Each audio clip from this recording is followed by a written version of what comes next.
வீட்டிலே evening snacks momos எப்படி செய்கிறதுன்னு பார்க்கலாமா? 1 கப் மைதா, கொஞ்சம் சால்ட்டு, ஆயில், அப்புறம் தேவையான அளவு தண்ணி சேர்த்து மாவு பிசைஞ்சு ஒரு 1/2 அன் ஹவர் எடுத்து வச்சுருங்க. ஸோ அந்த 1/2 அன் ஹவர் கேப்பில் நம்ம ஸ்டஃபிங்கும் வந்து ரெடி பண்ணிடலாம். ஸோ ஒரு கடாயில் கொஞ்சமாக எண்ணெய் சேர்த்து க்ரீன் சில்லி, அப்புறம் கொஞ்சம் 4-5 பல் பூண்டு, அப்புறம் கொஞ்சம் ஜிஞ்சர் சேர்த்து நல்லா பொடியாக நறுக்கி அதை வதக்கி எடுத்துக்கோங்க.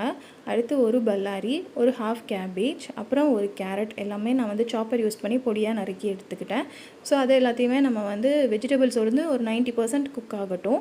ஸோ நல்லா வதக்கிக்கோங்க. இதுக்கு தேவையான அளவு உப்பு, கொஞ்சம் பெப்பர் சேர்த்துக்கலாம். அப்புறம் கொஞ்சம் கரம் மசாலா நான் சேர்த்துருக்கேன். நீங்கள் வேணுன்னா சாட் மசாலா கூட கொஞ்சம் டேஸ்ட்டுக்கு வந்து சேர்த்துக்கலாம். ஸோ எல்லாம் நல்லா மிக்ஸ் பண்ணதுக்கப்புறமா க்ரீன் சில்லி சாஸ், அப்புறம் கொஞ்சம் டொமேட்டோ சாஸ் நான் வந்து சேர்த்து மேலே கொஞ்சம் கொரியாண்டர் லீவ்ஸ் போட்டு ஸோ வெஜிடபிள்ஸ் நல்லா குக் ஆகிறதுக்கு விட்டுட்டேன். நான் இதில் தண்ணி ரொம்ப ஆட் பண்ணலை. ஸோ உங்களுக்கு வேணும்னா நீங்கள் சேர்த்துக்கலாம், ஆனால் தண்ணி வந்து ஆப்ஷனல் தான். ஸோ வெஜிடபிள்ஸ் நமக்கு வந்து சூப்பராக ரெடி ஆகிடுச்சு. ஸோ இப்போ வந்து நம்ம மோமோஸ் எப்படி செய்கிறதுன்னு பார்க்கலாம்.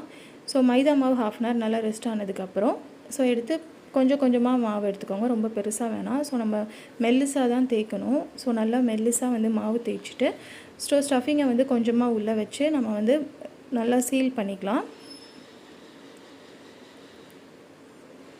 ஸோ ரொம்ப திக்காக இருக்க வேண்டாம், அப்புறம் வேகிறதுக்கு கொஞ்சம் கஷ்டமாக இருக்கும்.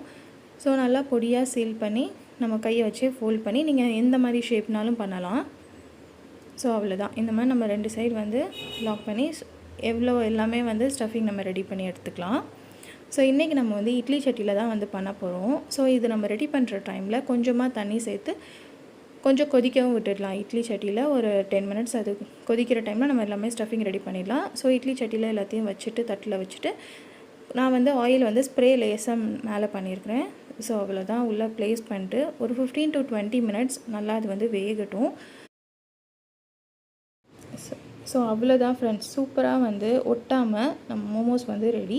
ஸோ என்கிட்ட செஷ்வான் சட்னி ஆல்ரெடி வீட்டில் இருந்துச்சு. ஸோ நான் அதை யூஸ் பண்ணிக்கிட்டேன். ஸோ கண்டிப்பாக நீங்களும் ட்ரை பண்ணிட்டு என்ஜாய் பண்ணுங்கள். பாய்.